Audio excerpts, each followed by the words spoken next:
Is this the link to share? Yes, it is.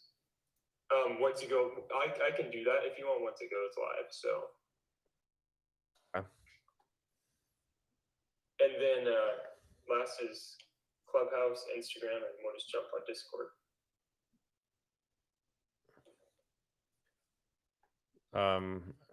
You want? Okay. I'll do Clubhouse. Did you create a room? No, I did not. I thought it had to come from you. No, you can create it and you can just add me as a moderator. So you should actually do that and schedule it in advance. Got it. Okay.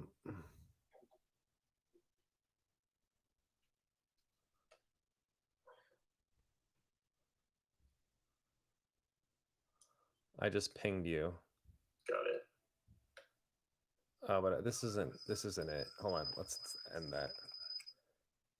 We should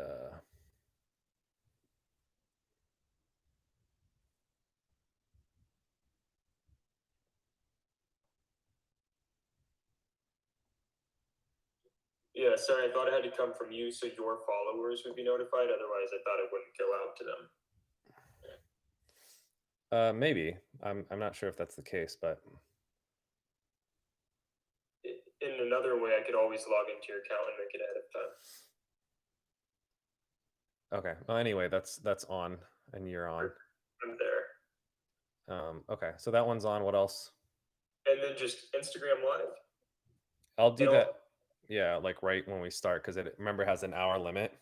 Yeah, and I can send a message right at the hour too, just to make sure we save it. Yeah.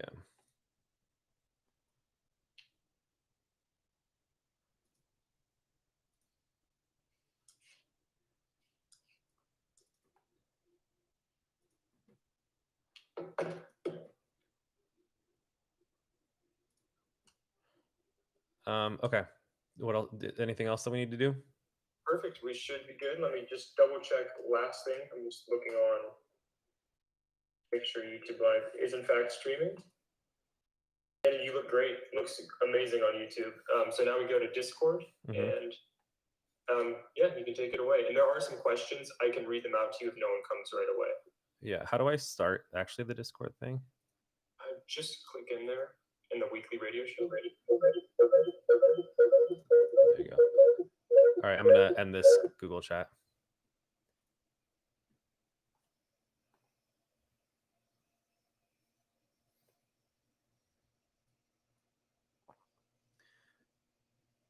Alrighty, this is Maxim Call-In Radio Show episode 6. It's Thursday, January 7th, 2021. What a start to the year.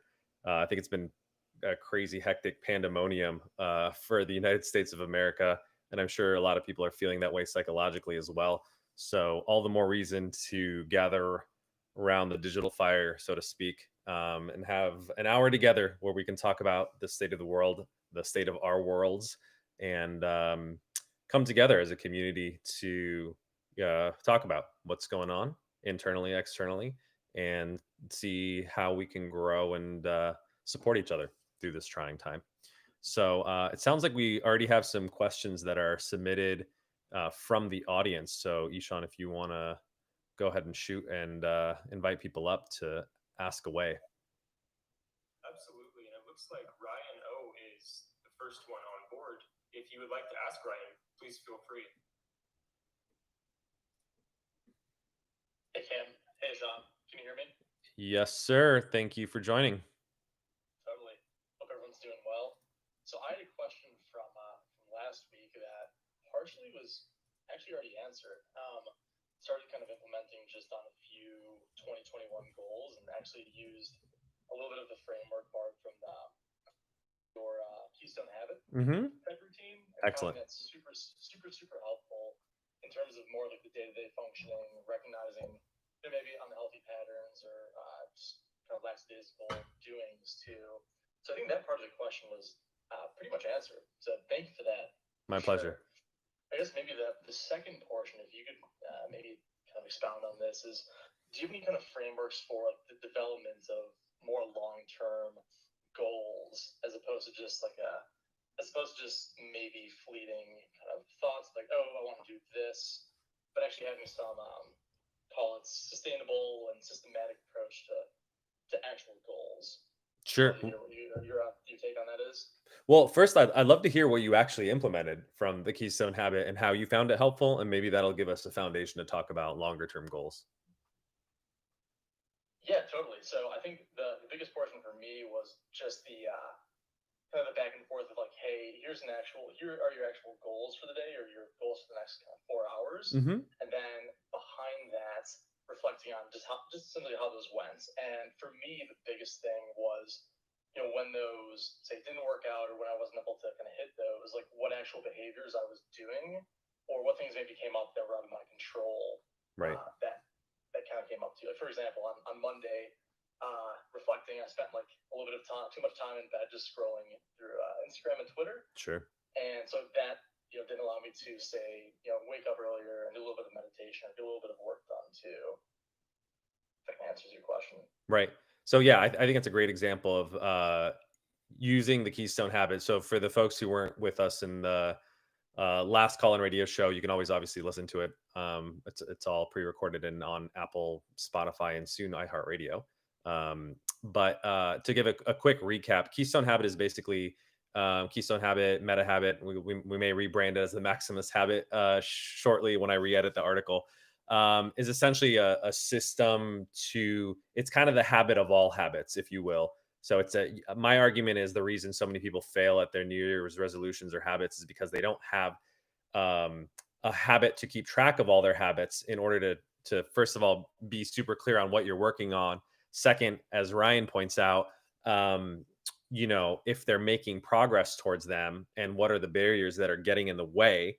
And third, being able to quickly iterate and adjust course on those habits so that, in 4 hours, even if you stumbled, you can correct yourself and right yourself and be on your way rather than totally forgetting about what the hell your New Year's resolution was, which I bet most people halfway through the year don't even remember if they set one or if they did what the heck it was because they don't have a system or a process in place to keep track of them, quite frankly. So that's why, I say amateurs sort of rely on willpower or motivation, which is not a bad thing. It's a catalyst or a trigger to get started. But professionals use systems and processes to keep it going because nobody sustains their perfect motivation or emotional state forever. Certainly not halfway through a year.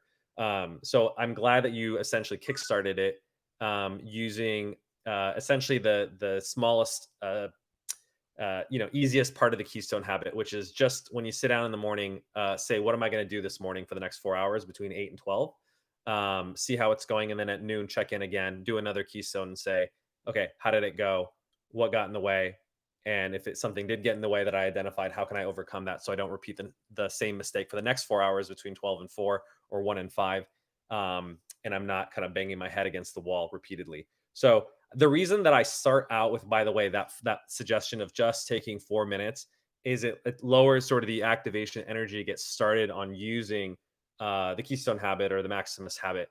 Obviously, that doesn't necessarily give you a guidance, Ryan, to your point about how should I live the rest of my life, right? You're going to probably need more than 4 minutes of reflection on that.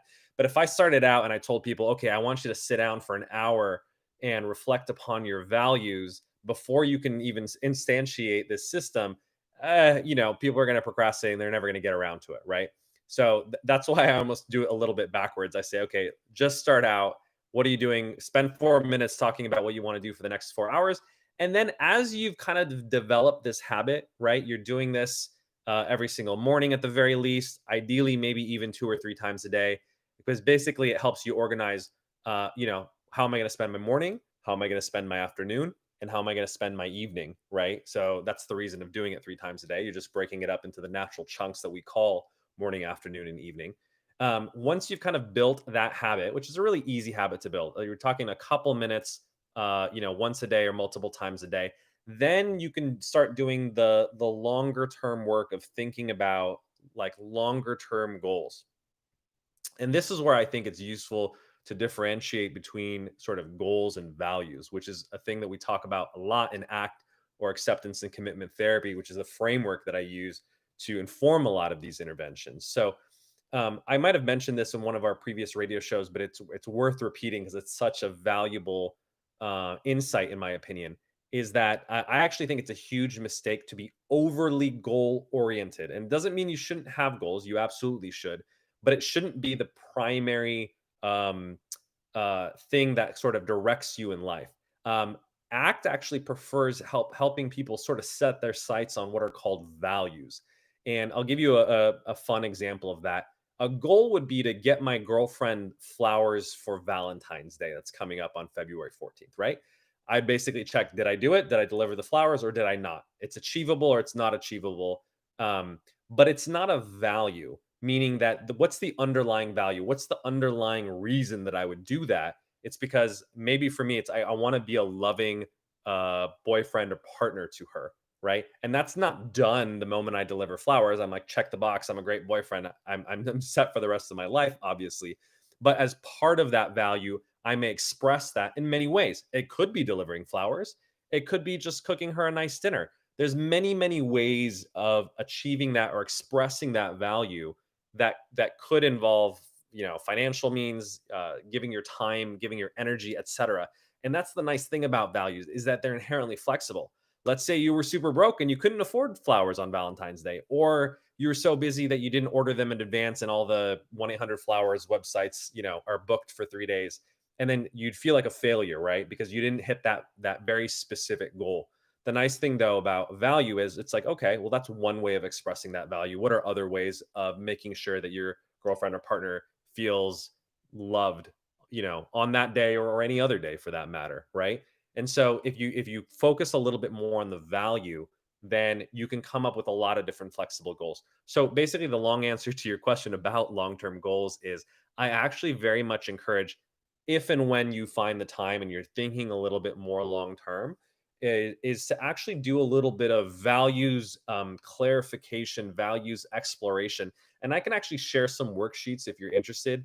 I'll share it in the Discord chat after the show is over, where it'll help you kind of explore different values. So, one of the exercises that I particularly like to do with clients is to identify common different domains that are almost universal. The thing is that for some people, it may be more or less of a priority. So, for instance, health, obviously, to almost everyone listening, is a valued domain. Family is a valued domain. Like a romantic relationship is a valued domain. Work or career is a valued domain. And there's some that may be more or less. So, spirituality or religion, it could apply, could not apply to you. Community could apply, could not apply to you, and things of that nature. But essentially, there's probably, I would say, a half dozen to a dozen value domains that almost universally apply to everyone. So what you do in those with those domains is you identify what is your particular value, right? So maybe in the domain of health, it may be I want to engage in self care so that I have the energy to live my life as I want. That would be an example of a value that's expressed for me, right? And then underneath that value, it's like, okay, well, how do I make sure I have enough energy to do the things that I want to do? All right, now let me come up with some health behavior goals. Sleep 7 to 9 hours a night. Do strength training 3 to 5 times a week. Walk 7,500 steps a day. Those are the concrete smart goals that come underneath that value. So that's a very helpful exercise in knowing what's the superordinate, what's the umbrella sort of value that is helping determine what those specific goals are. So you go through those half dozen to a dozen values and you identify, what's almost like a statement that embodies who you want to be in the world, right? So for instance, in the relationship domain, it should be something that almost when you say it, it makes your skin tingle is the way that I describe it. Because when I'm doing this with clients, right, in the context of psychotherapy or coaching, I can almost tell if it's a genuine value when I feel touched when I hear it, right? If someone is like, man, I've been a compulsive workaholic most of my life, but really when I think about it, I really do want to have a meaningful and loving relationship with a woman, and they say it and I can feel the emotion behind it and it even resonates with me. It may not be my value, but I can just tell that it's emotionally salient for the other person. Then I know we've hit a real value, right? And the reason I say that is because it's very easy, especially for guys, to kind of mistake almost like external or extrinsic virtues as values, right? So if you ever like, I was a Boy Scout growing up, or if you were in the military, there's lots of virtues that the organization will set for you, right? It's like a scout is loyal, thrifty, honest, kind, blah, blah, blah, blah, blah.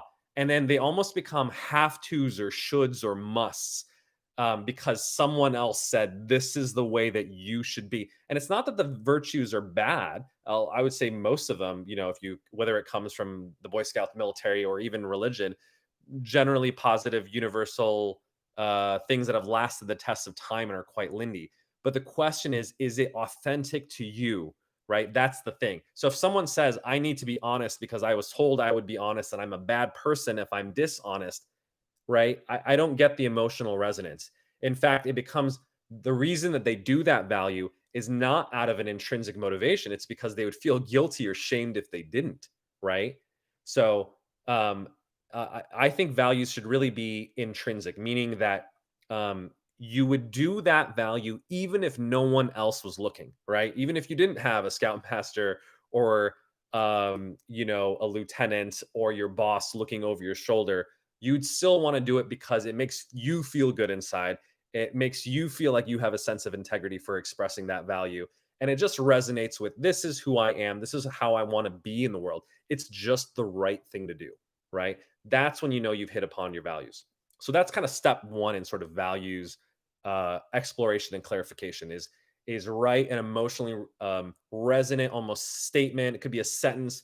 It should fit into a tweet. That's a good guideline. Like 280 characters or less is a good rule of thumb. And then you can come up with goals underneath it. The second step I would say is actually this is a really useful exercise for people.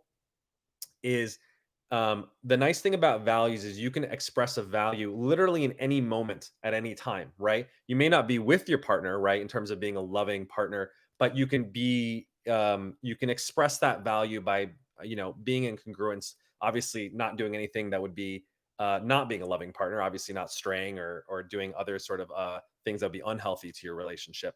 But the thing is, in any given moment, you may need to prioritize your values. So if you identify health, community, family, romantic relationships, all the domains that I specified, it's actually a useful exercise to what I do is I actually have clients rate it on a scale of 0 to 10. How important is this to you, right? So, like for instance, someone might say health is really important, 9 or 10, given where I'm at. But if there's a value around family, and I don't mean nuclear family, if it's about sort of forming their own family or children, maybe if they're in their early 20s, they're like, that's a 2 out of 10. It's just not where I'm at in my life right now. It is something that I want to do later, but it's not a high priority. And that's okay because then it helps you identify, okay, with my waking hours, where should I be spending most of my time? So if you rate on a 0 to 10 scale, how important is that value?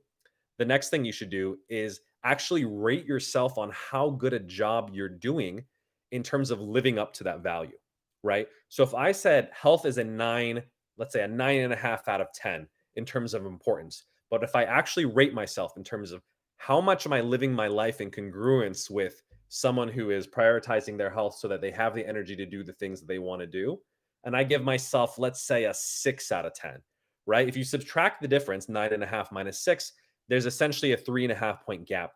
And that 3.5 point gap, I would argue, is the cognitive dissonance that people experience. I say it's important for me to be healthy, but I'm not living a healthy life. And that cognitive dissonance is essentially what causes a lot of psychological suffering, right? And in fact, this is one of the sort of the hallmarks of ACT is by doing this exercise, you're identifying the things that are causing the cognitive dissonance that in a lot of ways are making you feel unfulfilled, right? And so the work of therapy or coaching or personal development, I would argue, is to bridge those gaps. So if you say health is a 9.5 out of 10, then you should be living as such so that there is no cognitive dissonance between the words that you speak and the actions that you practice. And so the work really becomes how do I get that 6 to a 7 to an 8 to a 9 to a 9.5 so that there is no gap, there is no suffering that comes from you not being true to yourself or you not being true to actually living out your values. So that's a really, really helpful exercise is to identify, are you the man that you want to be or are you the person that you want to be?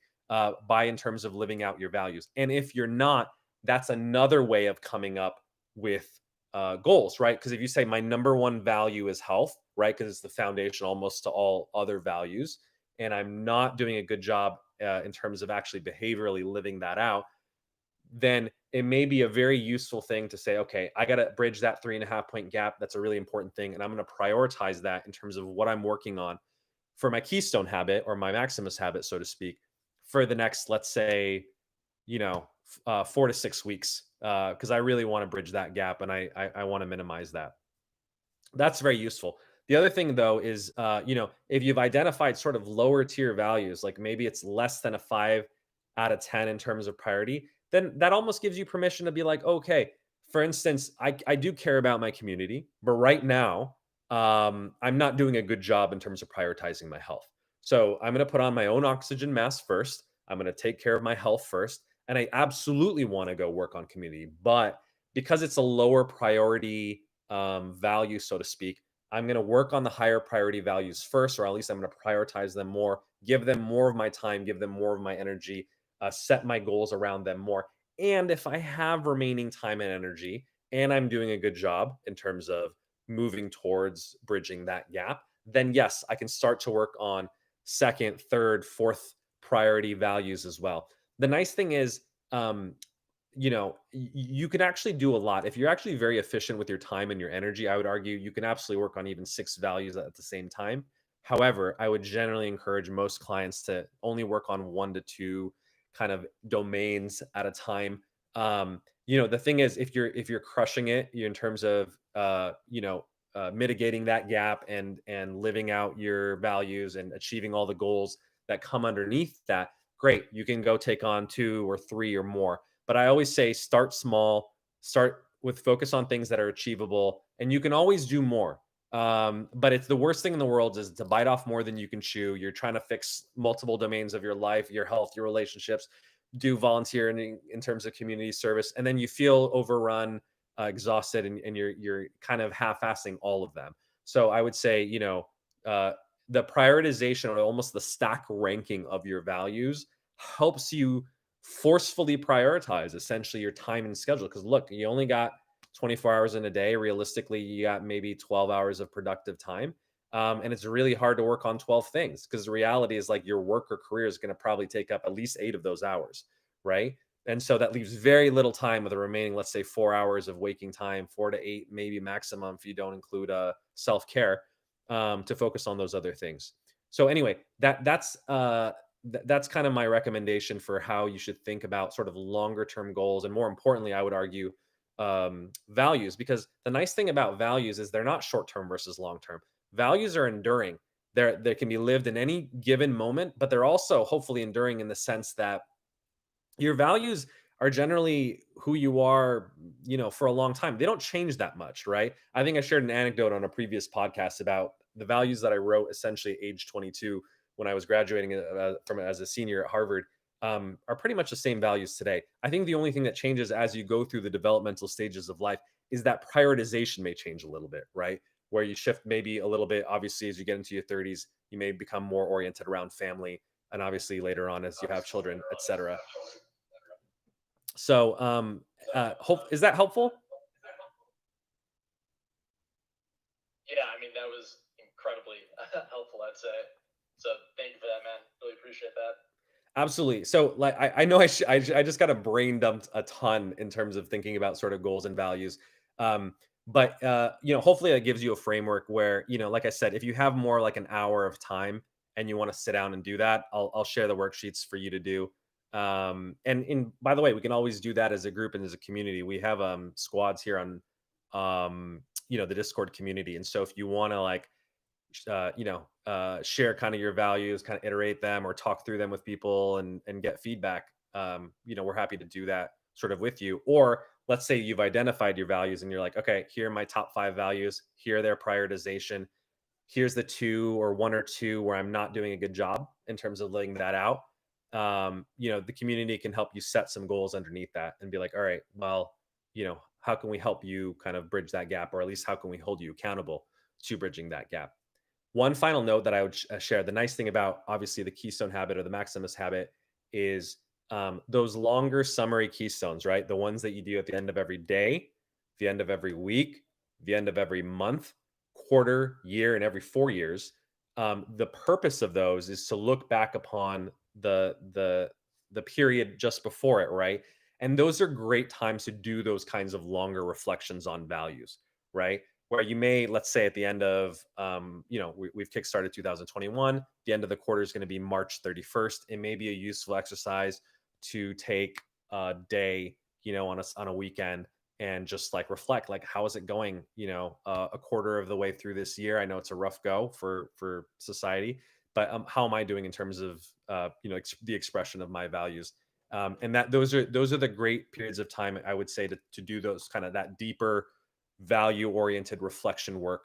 Because obviously in the middle of the day, you're not going to be spending an hour reflecting on your value. You got work to do. You got, mouths to feed, your own mouth to feed. So it's really during those sort of special times that you take to do that sort of summary or reflection. Those are the best times that I would recommend doing. It's essentially built into the system.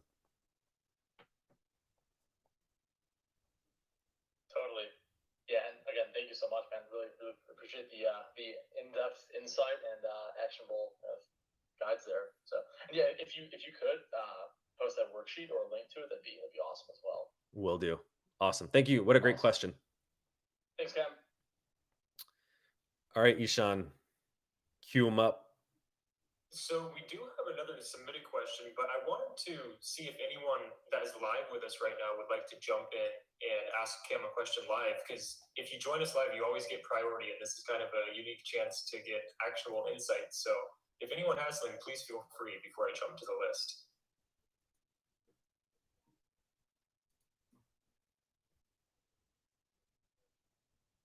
You can do it next time too. So the next question, Cam, is it's one that was left over, but it was from Ratish, and he asked, "How does sleep efficiency relate to metrics from trackers like Fitbit?" It's a good question. I don't use Fitbit, so I don't know what particular metrics Fitbit uses in particular. I'm literally wearing two sleep trackers right now, so I can tell you what sleep trackers generally measure. I'm if people are curious, this is an Amazon Halo. This is a BioStrap. I always like to test sort of new technology. The challenge is basically every band, whether it's these two, Fitbit, Jawbone, or Whoop, I think, and Aura, I would say, are the most popular ones probably on the market right now. They all have their own metrics, and some of them are in fact proprietary. So, an example is a lot of the companies, in order to simplify these metrics, essentially give you a sleep score, like 1 to 100. How well did you sleep last night? Which is kind of like an amalgamation of the sleep quantity. How long did you sleep? Did it fall into that 7 to 9 hour range? Your sleep quality, in terms of, did you not wake up many times throughout the night? Were there, if you did wake up, were they just kind of brief periods, or were there long stretches of, like, more than a few seconds, in which you were up and you probably didn't even notice, or you were up for like half an hour? And obviously, that's not great sleep quality, if you're waking up in the middle of the night and not able to go back to sleep. Um, and then some of them that have more advanced metrics, they're looking at, do you have a low heart rate? Do you have a high heart rate variability? Do you have a high oxygen saturation?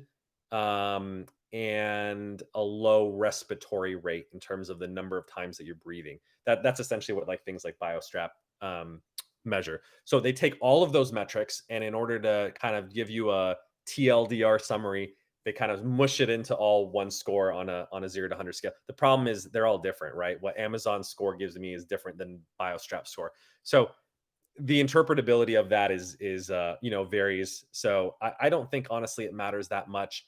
Here's a more useful rule of thumb that I think is helpful: is no matter what device that you use, because they each have their sort of own proprietary sleep metric, the main thing that you're looking for is slope.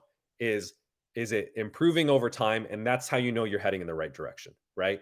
Like, what I actually generally recommend when people get these sleep trackers is, without changing anything, just sleep how you normally sleep for the first week, and that becomes your baseline, right? And then you can go nuts, go buy a 8 sleep mattress to have a cool mattress, and then see if that actually improves your sleep quality, right? If that score goes from a 50 to an 80, and it does so consistently because it's been 50 the whole first week when you didn't have a cool mattress, and then all of a sudden it's been an 80 the moment that you switch that mattress, and it's been stable at 80 forever, it gives you some good evidence. Although, if you really want it to be scientific, what I would suggest is doing what's called an ABA test. So these are what are called single arm or case controlled studies.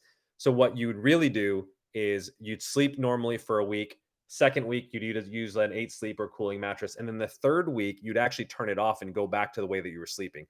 Now, if you started to see a 50 in terms of your sleep quality, an 80, and then it goes right back down to 50, then you really more definitively know that it's really the mattress that's improving your sleep and it's not just a placebo. The problem is when you do an A/B test, not an ABA test, is you may get really excited about, oh my God, this mattress is going to change my sleep and change my life.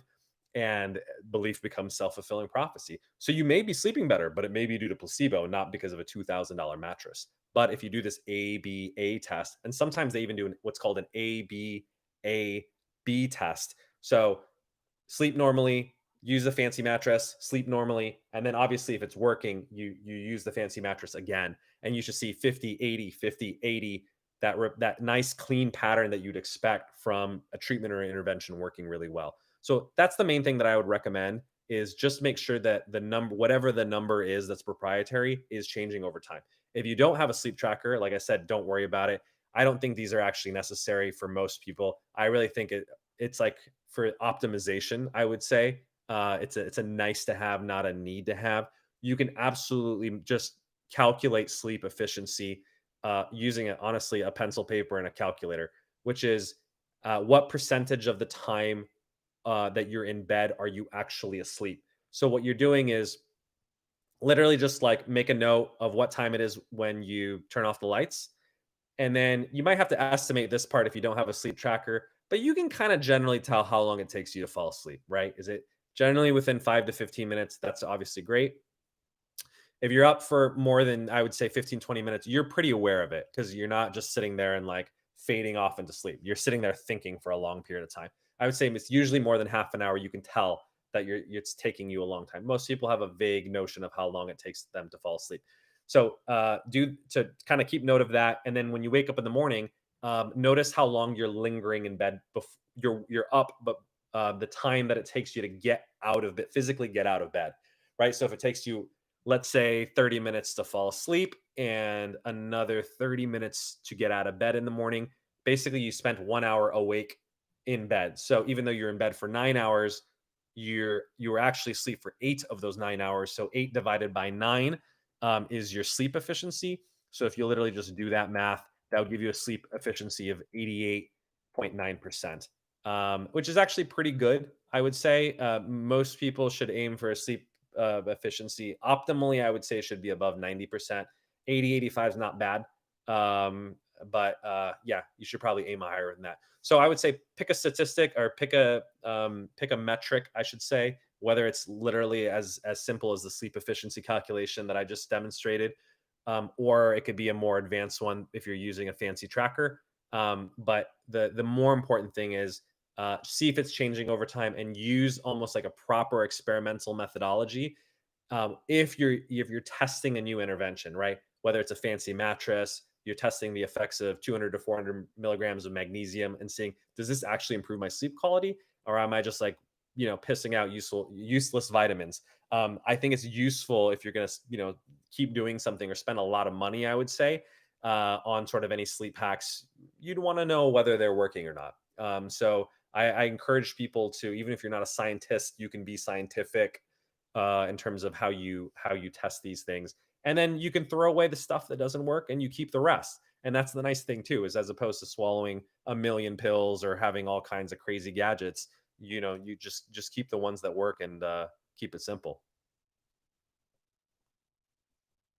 Yeah, that's great. Thank you. And just before we move on, is there anyone else that would like to chime in before we continue with the list? And for the folks on the Discord, you have to unmute yourself if you want to raise your hand and speak up.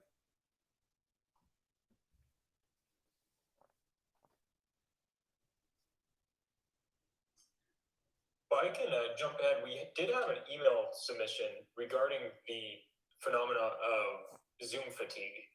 And I feel like this is something that's been, we're in the midst of a global pandemic. It's been a long time people have been working from home. Do you have any advice to kind of combat this feeling of work and personal life merging into one singular thing where it's hard to find any sort of separation? And kind of like, I guess it's a two part because there's the separation part and then actually physically becoming fatigued from being on the computer most of your day. Yeah, I think it's important to, sciences are usually pretty stringent about the semantics and definitions that we use. And it's not because we're a bunch of uptight academics, but because we want to at least make sure that we're talking about the same thing, right? So Zoom fatigue is obviously just kind of like a made up term. I don't think it's ever been published on, or at least not yet. Maybe there's some papers that are going to come out after the pandemic because people are complaining about it. Although kudos to Zoom for being the company that's associated with it, and not Google Hangouts or Skype or whatever else. It's kind of nice if you're the eponymous basically company that's associated with any product, like rollerblades are for inline skates, or Kleenexes for tissue paper, or Band-Aids are for adhesive bandages. So buy some Zoom stock. But other than that, I think actually people are a little they're mixing different issues together when they talk about Zoom fatigue. So what I think is Zoom fatigue is actually there's two different issues that are going on that are almost like negatively synergistic, and are making people particularly tired and burnt out. So the first issue, I actually think it's not Zoom or any sort of video conferencing software that's actually fatiguing. It's literally the sedentariness and the lack of breaks. Because if you think about going into a traditional office setting, as much of the downsides of a commute are, is even if you're literally taking public transportation or a car to work, it still requires a degree of walking. You got to at least walk from your Uber to the office. And so you are getting some physical activity in, and obviously if you're walking or biking to work, it's even better. So that's been a huge cut in a lot of people, in terms of the amount of walking and physical activity to and from work has been cut, and even within work, right? So even if you work in a large office, I used to work in a large office, and in many different large offices, there's a natural, even if you're not necessarily trying rhythm to going through the day, because you have to go find the different conference room in order to go to that meeting. So you're naturally walking to and from conference rooms in order to come from this meeting to that meeting. You're walking to the cafeteria to sit down and have lunch.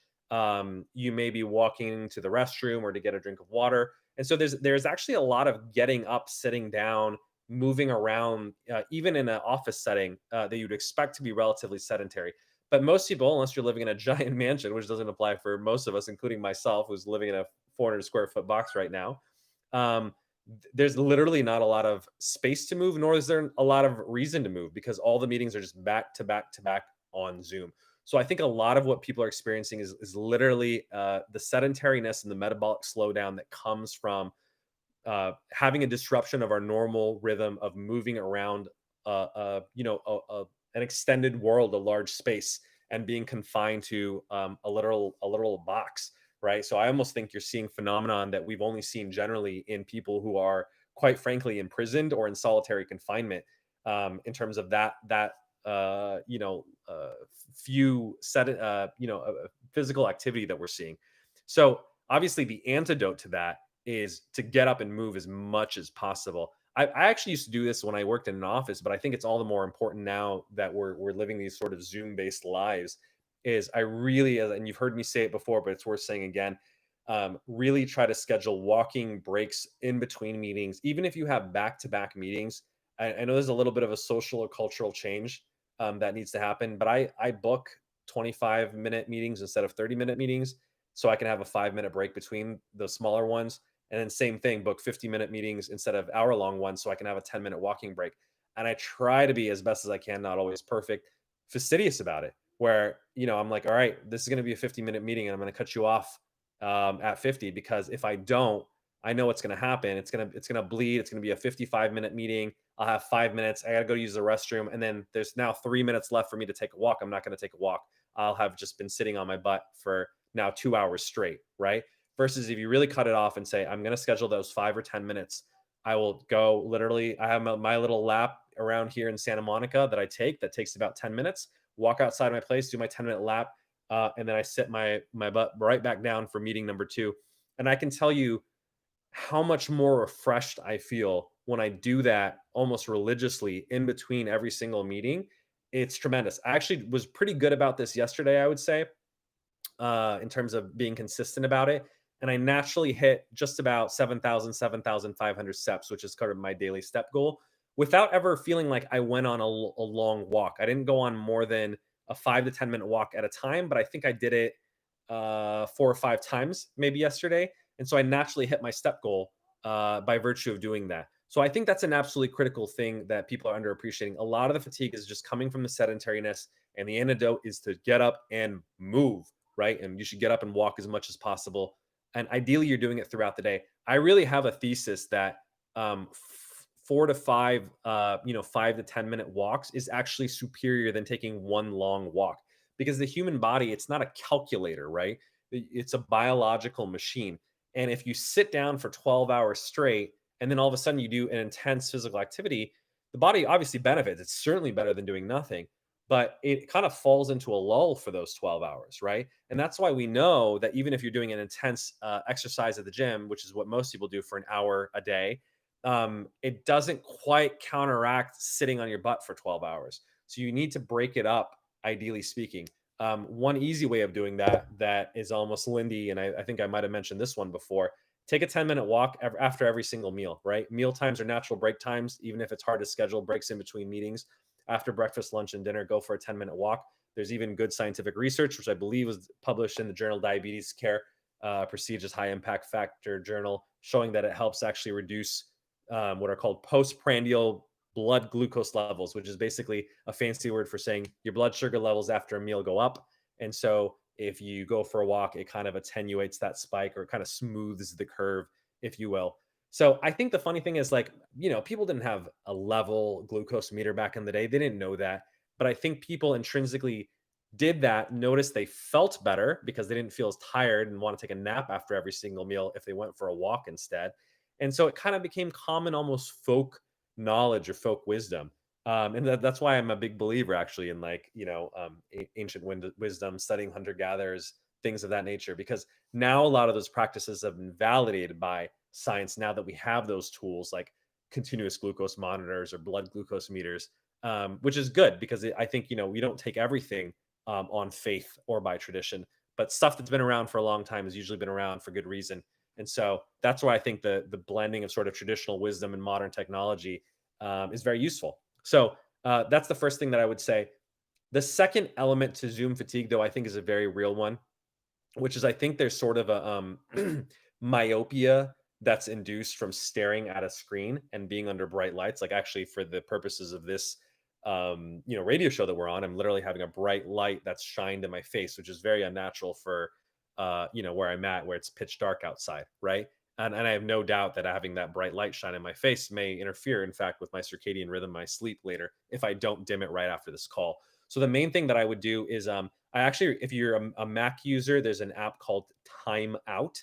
So just spelled exactly like how it sounds. It's a free app, although I'd recommend you donate to the developer for his efforts. And basically, it can schedule those breaks. So those 50-minute work intervals, it'll automatically gray your screen out and say, hey, take a 10-minute break. You've been working for 50 minutes. So it's a nice way if you're a little bit more of a person that works more of a maker schedule, like you're sitting there programming, writing, doing whatever it is. You don't have a schedule full of meetings, and you have the flexibility to take breaks whenever you want. Timeout is great. I really recommend it for students in particular, right? Because no one's watching over you. You just got to go study for 4 hours. So how do you know when to take a break? Use a timer, and timeout is a great example of that. Those are called kind of macro breaks, I believe, in a timeout. But they also recommend what are called micro breaks. So every 20 minutes, it encourages you to take a 20-second break. And what you do, all you do is, you don't have to go for a walk. You just stand up and you stare at something 20 feet away. And that helps break sort of the focus on this, the screen that you're staring at in terms of Zoom. Gives your eyes a little bit of a break. It helps you focus on a different distance. And it reduces some of the ocular eye fatigue that a lot of people, I do think, are actually experiencing because of the hyper focusing. And obviously, staring at screens reduces the blink rate as well. So a lot of people obviously get a lot more dry eyes now because they're staring at Zoom for 8 to 12 hours. So make sure, yeah, every 20 minutes you get up for 20 seconds and look at something 20 feet away. It's the 20-20-20 rule, as I like to call it. So that's very helpful for the ocular fatigue. And then make sure that if you do have dry eyes, you're addressing that. So, eye drops are great. You can use sort of a saline solution or something that I particularly like. I like sodium I think hyaluronate. I'm doing a terrible job pronouncing it. It's basically hyaluronic acid. It's something that's naturally produced in your eyes, and it's essentially a lubricant that's added to saline or salt water, so it helps keep your eyes moist essentially. I don't like a lot of the other artificial preservatives.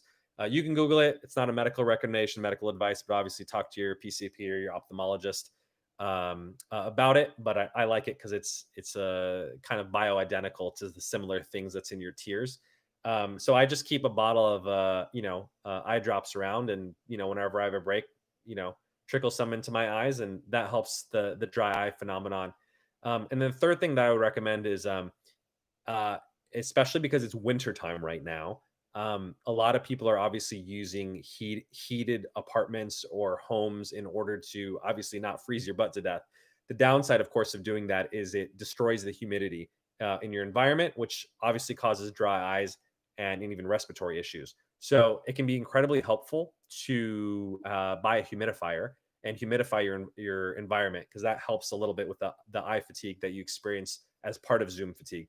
The only caveat that I would add to that, though, is there is some interesting anecdotal associational evidence that um, humidifiers may cause their own respiratory issues. Especially, they notice, for instance, homes that have humidifiers have higher rates of asthma amongst children, and the reason for that is water naturally has minerals in it. It's actually good for you in terms of ingesting those minerals because you're getting your magnesium and other things in trace amounts.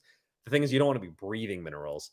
And so, if you're going to put water into a humidifier, make sure you're either using distilled um, water, which you can buy from the store, or make sure it's filtered at home, and so you're getting most of those minerals out. You can pretty much tell if you have highly mineralized water because the moment that you run it through a humidifier, it'll cake the inside of the container, the humidifier, with obvious like deposits that you can kind of see and feel yourself.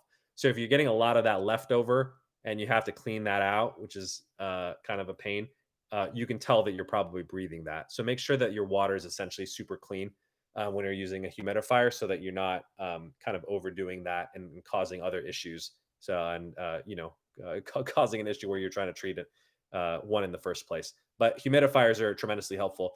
The other really nice thing about humidifiers that people don't realize is in an office setting, doesn't apply as much right now because most people are kind of working obviously from home or alone. But in an office setting, especially when it comes to respiratory, viruses or bacteria like the common cold, flu, or COVID, they hang around longer in the air when the air is dry.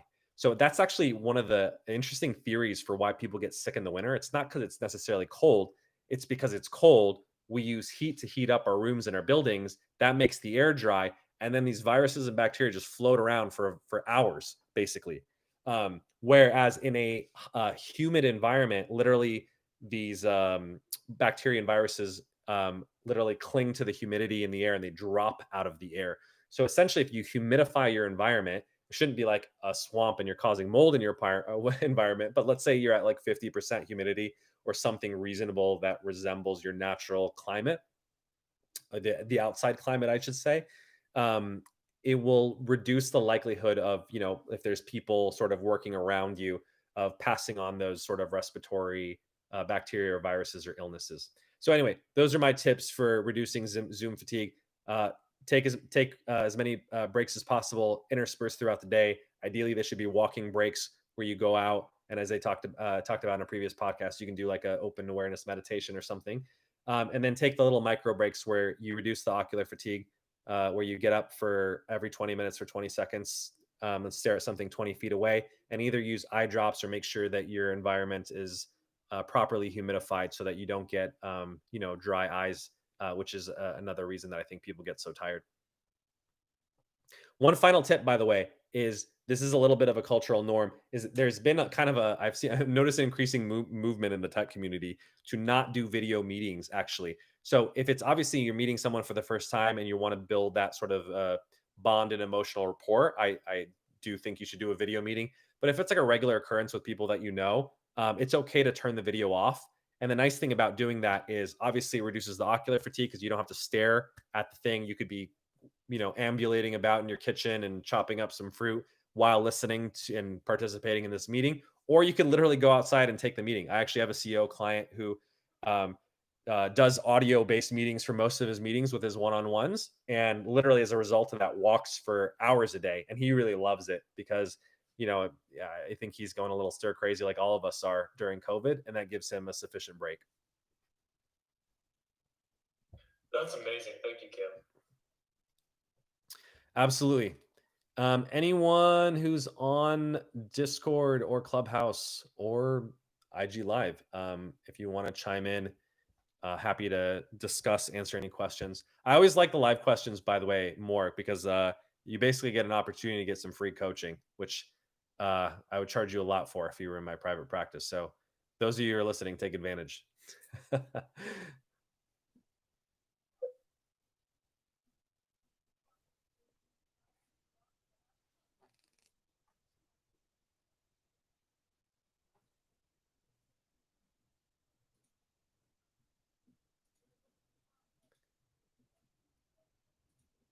All right, if there isn't anything, we can do some other questions. Oh, did you hear that one come through, Kim? I did not hear it at all. Okay, there was one. It looked like if you're online still, feel free to ask again. But it was to do with exercise and running and sprints. Wait, hold on. Yeah, 1 second before you ask that again. I think he's server muted, and that's why I can't hear it. Let me try unmuting him. Hey there. Can you try asking your question again? I should be able to hear you this time around.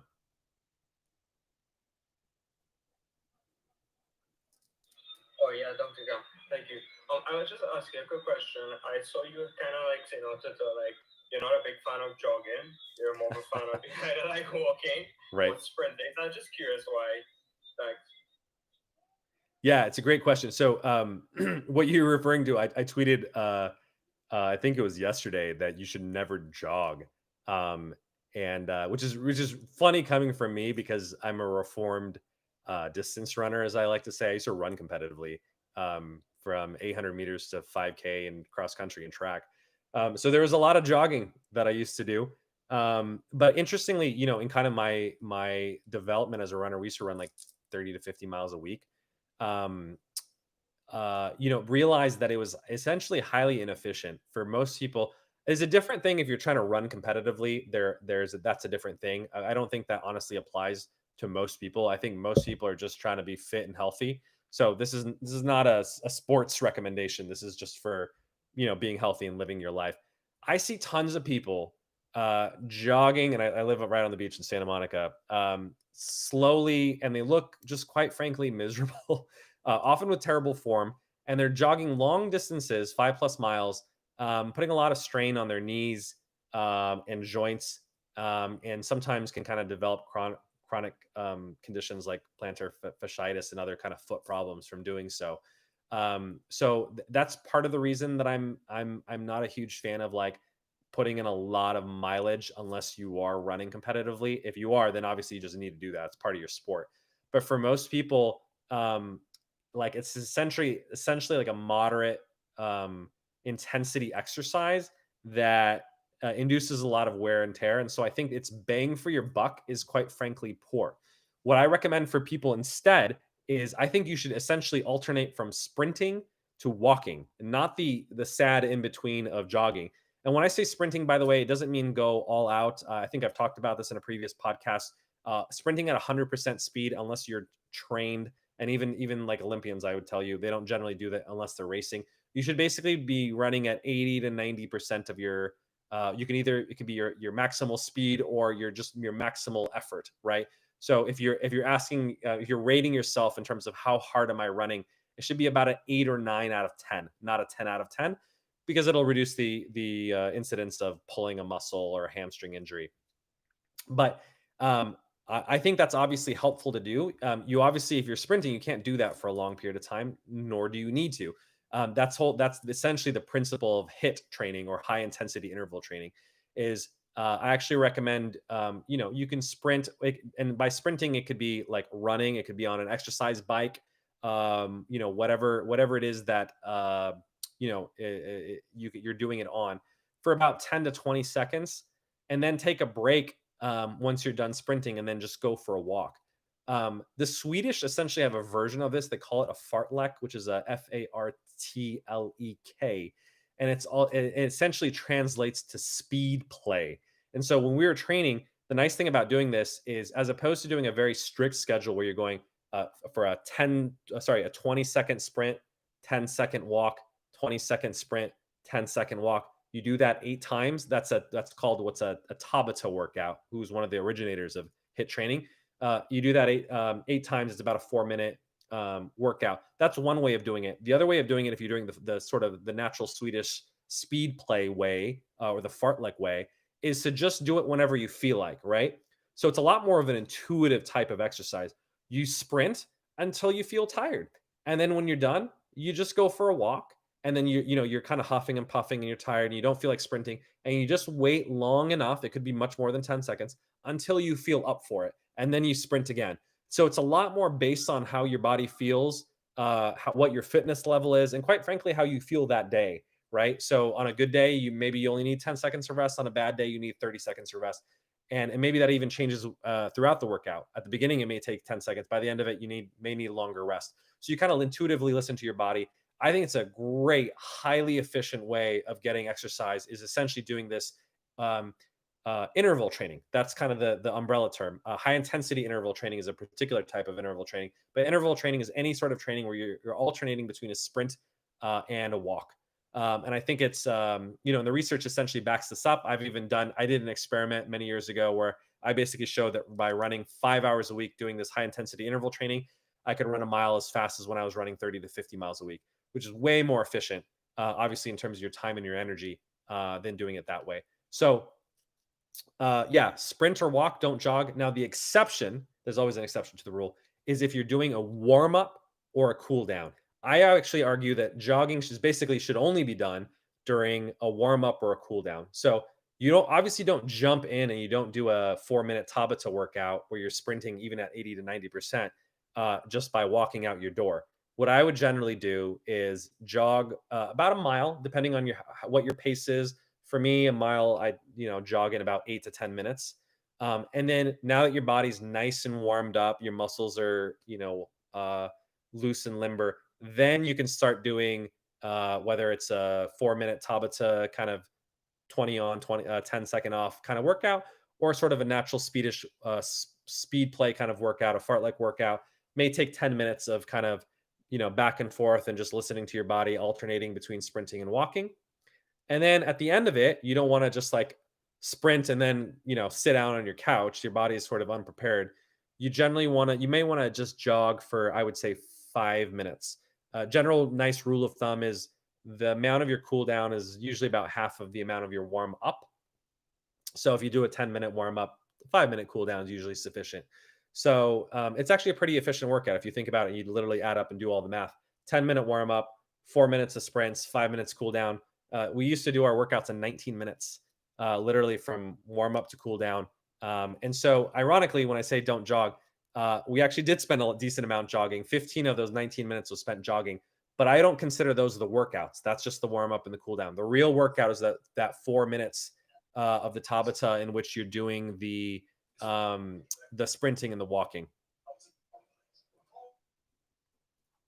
Okay, thanks a lot, Dr. K. Appreciate that. Absolutely. So we have about 4 minutes left of the show, Cam. There are quite a few questions still on the list. I don't know if anyone has a really quick one, but what I would love, I know there's been a lot of talk about, we're now doing squats and people are seeing the squat on Discord as opposed to the individual accountability groups. I was just wondering if you could share quickly what is the benefit of squat accountability? Yeah, it's a great question. Thank you for bringing that up. So, a lot of great questions today and on the previous podcasts. And, the thing that I like to emphasize as a behaviorist is um, these are all important questions. Like, but here's the reality of them. I would prefer someone jog for 30 minutes a day rather than do nothing. Um, because something is always better than nothing.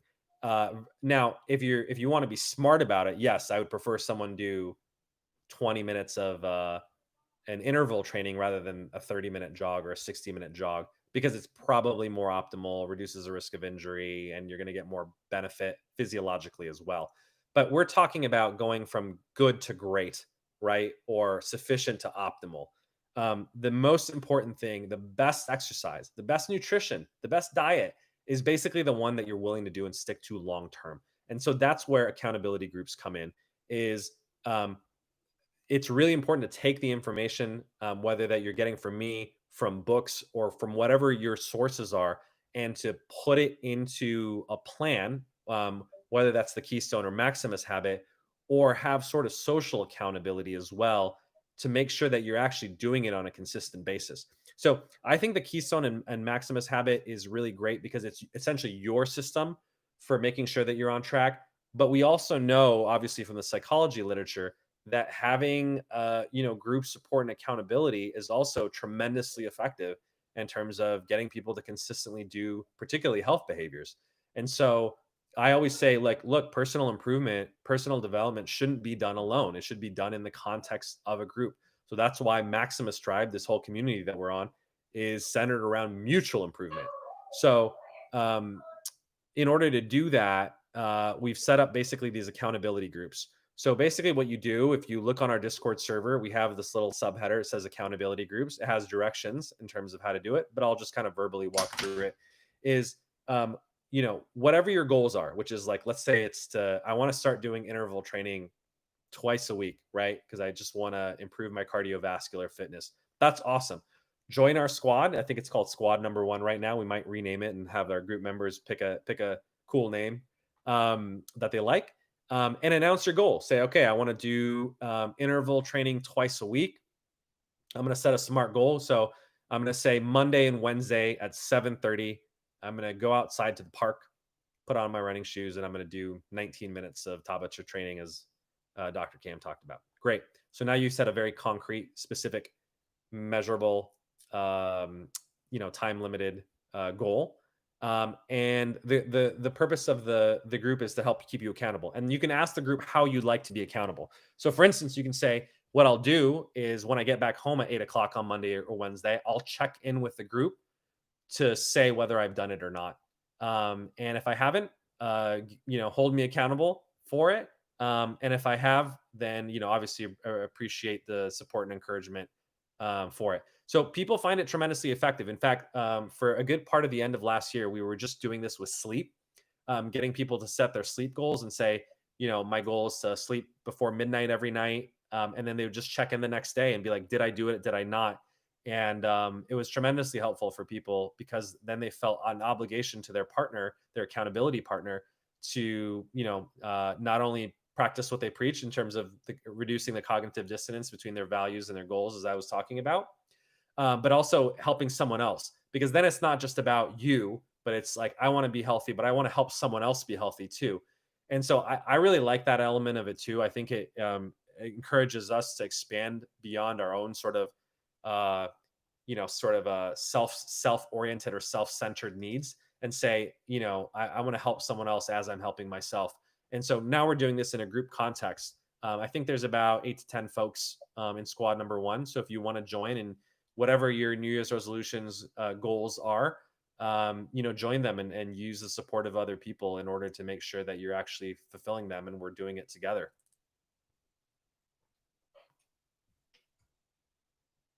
Yeah, that's fantastic. I'm really looking forward to it personally. Thank you for just for shedding more light on that. Awesome. Well, we should wrap up. It's 7 o'clock here. It was an awesome hour to spend with all of you, and thank you, everyone who joined. I see Ben, Bobby, David, Jeff, two Jeffs, Pierre, Two Steves on the line. So appreciate you all joining us, and special shout out for everyone who's joining on Discord, Instagram, um, Clubhouse, and YouTube Live, which we have successfully gotten going. So I believe Daniel's joining us on YouTube Live. So shout out to Daniel for doing that as well. And so, yeah, I'll share the, I think we're going to hopefully have show notes and transcripts of these going forward, that we'll hopefully have out in the next, for this episode and the coming episodes. But just to do a quick verbal summary, I think we talked a little bit about the difference between goals and values, and why long term you should focus on clarifying your values, prioritizing your values, and reducing the dissonance between what you say your values are and actually acting upon them. And that can help essentially form what your goals are, for the new year. We talked a little bit about overcoming Zoom fatigue by using interspersed sort of walking and taking breaks for your eyes, and making sure that you're using, making sure that they're properly moisturized. We talked a little bit about why you should sprint and walk instead of jog, as your form of sort of cardiovascular exercise.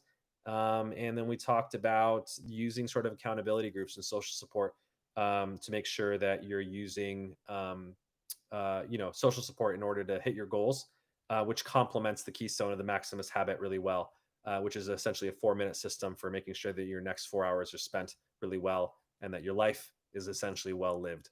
So thank you everyone for joining us this week. I'm super excited about 2021, despite all the chaos that's going on. I think this is a really great opportunity for all of us in our community to stick together in sort of dark and troubling times. And even when it feels like the world is kind of falling, apart around us, it's not to say that's not important. It absolutely is. As a society, and as a citizenry, we have to stay active and involved and alert. But also, we can't let it overwhelm us. So it's also really a great time to practice dopamine fasting, quite frankly, from the media. Don't consume it too much, because it probably will make you stressed and anxious. And focus on spending time with your friends, family, loved ones, and this larger community that we have going, because it's going to be an amazing year for hopefully progressing all of us together. All right, thanks everyone, and take care. Have a great rest of your week.